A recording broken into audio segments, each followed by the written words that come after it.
What happens when a governor's wife gets caught driving drunk through a school zone at 8:15 in the morning and then in the middle of her sentencing hearing pulls out her cell phone and calls her husband demanding he fix this immediately? This 42-year-old woman is about to learn that some phone calls you can't make, some positions don't grant immunity, and some governors choose integrity over protecting spouses who endanger children. But what makes this case truly explosive isn't just the drunk driving. It's who she nearly hit, what she said to police, and what her husband, the governor, said when Judge Caprio put him on speakerphone in front of the entire courtroom. Let us know where you're watching from, because what happens next will restore your faith that political power doesn't purchase exemption from accountability. It's a Thursday morning in Providence Municipal Court. Catherine Blackwell, age 42, wife of Rhode Island Governor James Blackwell, faces charges of DUI in a school zone, reckless endangerment of a minor, leaving the scene, and resisting arrest. 14 days ago, at 8:15 a.m., Catherine drove her Range Rover through Riverside Elementary School's drop-off zone at 35 miles per hour in a posted 15-mile-per-hour zone. Security cameras and multiple witnesses captured everything. Catherine's vehicle swerved through the crosswalk and came within 3 feet of striking 7-year-old Emma Chen, who was holding her mother, Jennifer's hand. Jennifer pulled Emma back just in time. Catherine's Range Rover then struck a parked school bus before she accelerated away without stopping. Multiple parents called 911. A crossing guard followed Catherine's vehicle until police responded. Officers stopped Catherine 4 blocks away at 8:23 a.m. When Officer David Torres approached, the smell of alcohol was overwhelming. Catherine's speech was slurred, her eyes bloodshot, her movements uncoordinated. Her response was captured on body camera and would become the most replayed clip in Rhode Island media. Do you have any idea who I am? I'm Catherine Blackwell. My husband is the governor of this state. You need to let me go right now or your career is over. Catherine refused field sobriety tests, refused a breathalyzer, threatened Officer Torres repeatedly, and insisted she had diplomatic immunity. When backup arrived, Catherine physically resisted, trying to get back into her vehicle. It took 3 officers to restrain and arrest her. During transport, her threats continued. You have no idea what you've just done. My husband will have your badges. At the station, Catherine finally submitted to testing at 9:47 a.m., nearly 90 minutes after the incident. Her BAC measured .12. Given the elapsed time, investigators estimated her BAC at 8:15 a.m. was likely .16 or higher, more than twice the legal limit. Now, 14 days later, Catherine enters Judge Caprio's courtroom wearing designer clothing and an expression suggesting this proceeding is beneath her. Her attorney, Richard Morrison, is from the most expensive law firm in Rhode Island. Judge Caprio watches her entrance. She doesn't walk like someone who nearly killed a child. She walks like someone inconvenienced by having to appear. The bailiff calls the case. Judge Caprio reviews the charges. Morrison immediately requests limiting media presence. Judge Caprio's response is firm. Mr. Morrison, your client endangered children in a school zone while driving drunk. The public has every right to witness these proceedings. Media stays. Morrison emphasizes Catherine has no prior record, has been under stress, and has enrolled in treatment. Judge Caprio interrupts.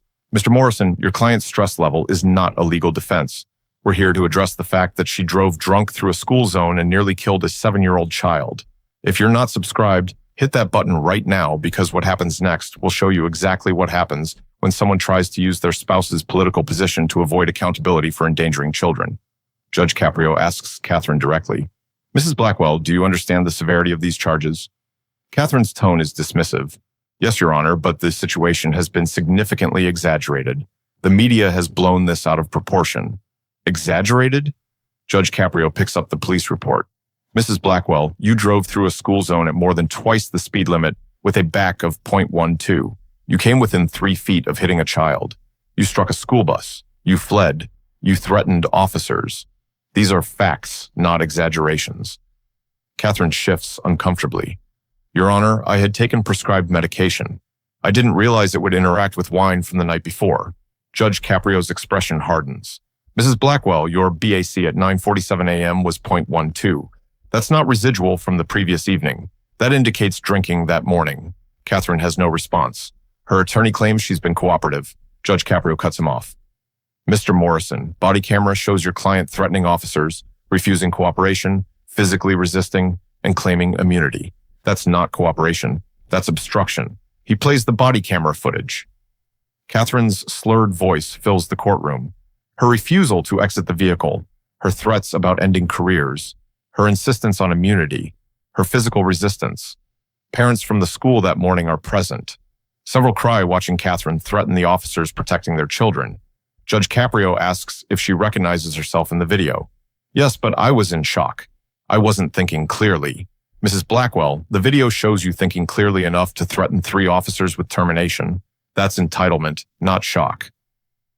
Judge Caprio calls Jennifer Chen to testify.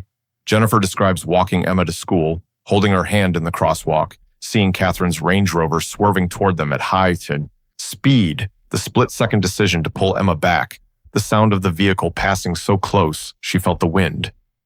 Your Honor, Jennifer says, her voice breaking, Emma had nightmares for a week. She's afraid to cross streets now. She cries when we drive to school.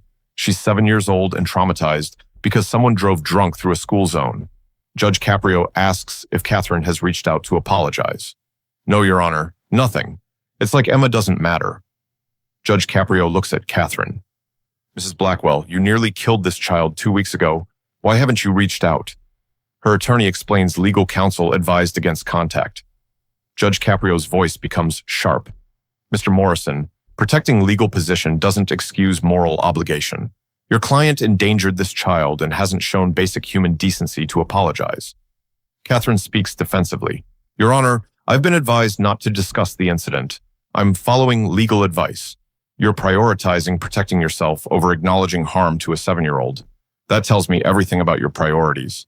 And that's when Catherine makes her catastrophic mistake. She pulls her cell phone from her purse. Right there in open court, she starts dialing.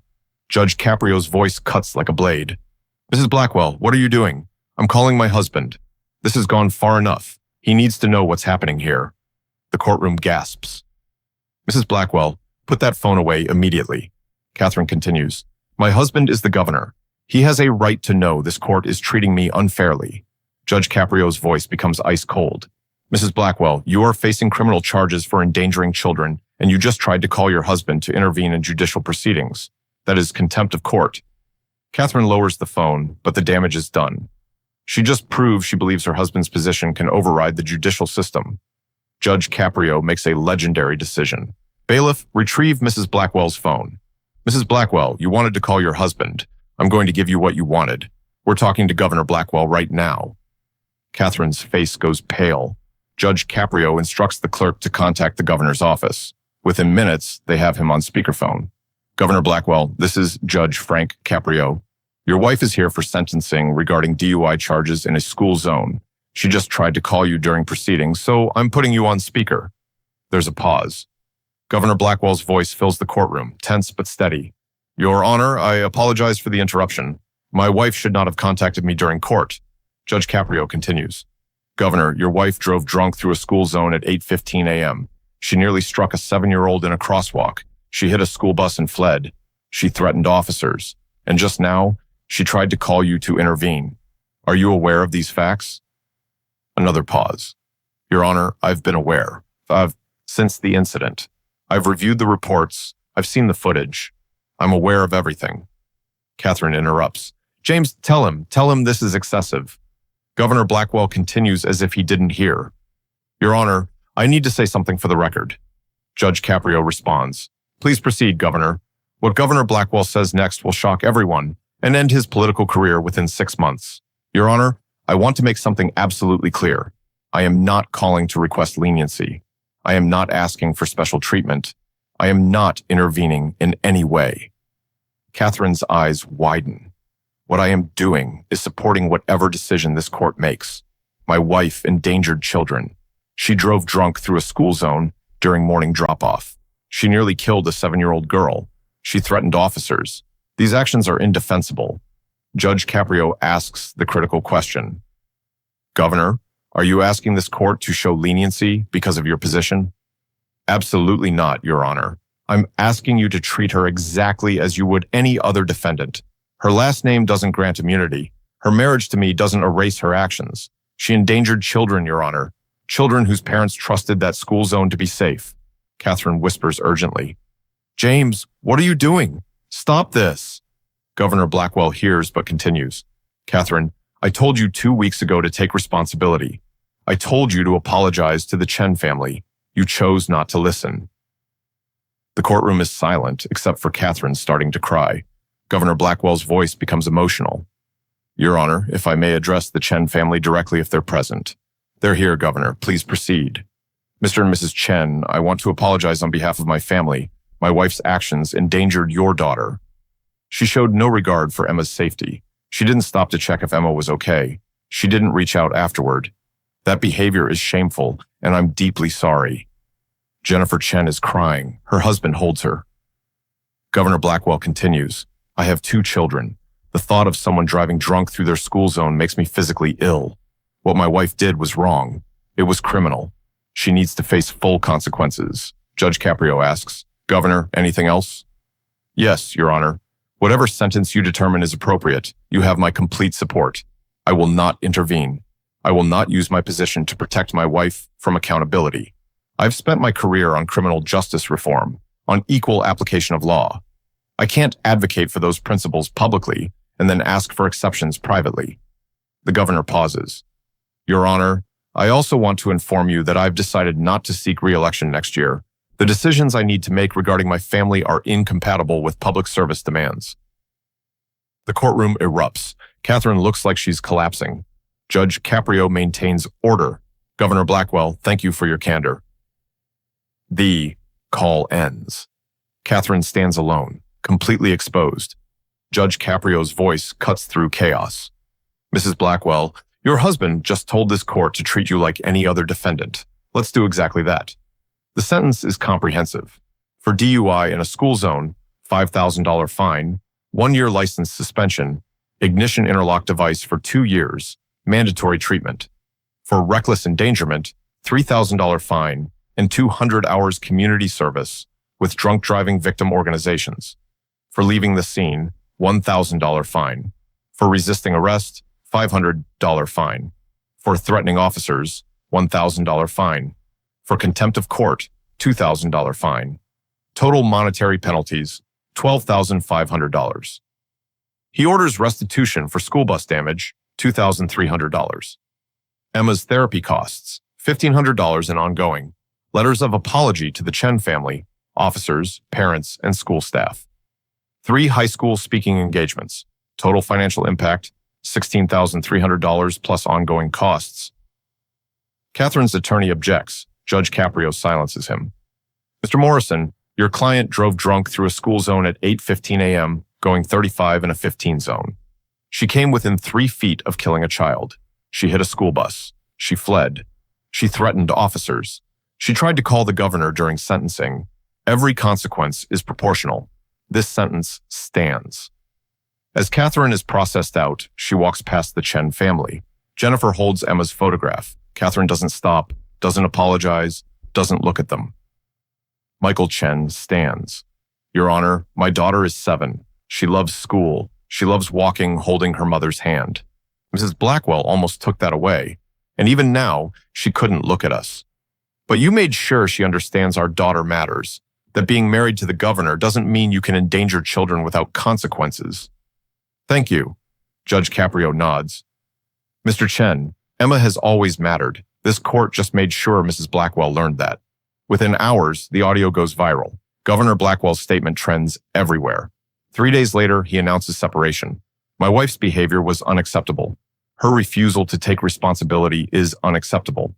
Her belief that political connections should erase criminal behavior is unacceptable. I cannot maintain integrity while staying married to someone who believes our last name grants immunity. The separation becomes divorce within 4 months. Catherine begins community service with Mothers Against Drunk Driving. Week 1, silent and resentful. Week 8, she meets a mother whose 6-year-old was killed in a school zone by a drunk driver.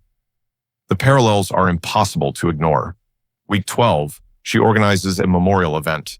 She reads names of children who died. She sees photographs of destroyed families. She understands Emma Chen could have been one of them. She completes 200 hours. She writes genuine apologies. She speaks at 3 high schools. At the third, a student asks what she'd do differently. Catherine breaks down. If I could go back, I wouldn't have driven through that school zone.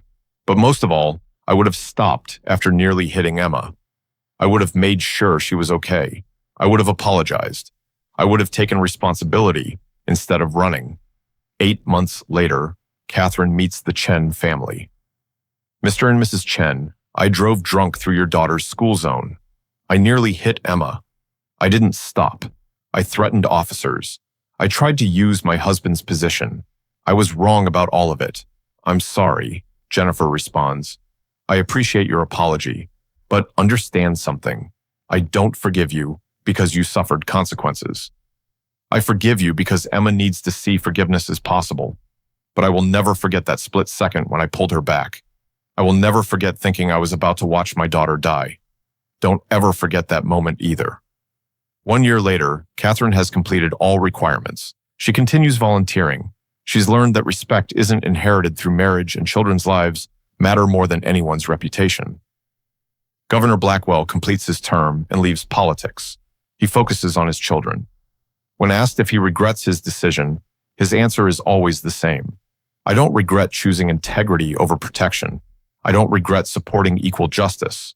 And I don't regret showing my kids that principles matter more than privilege.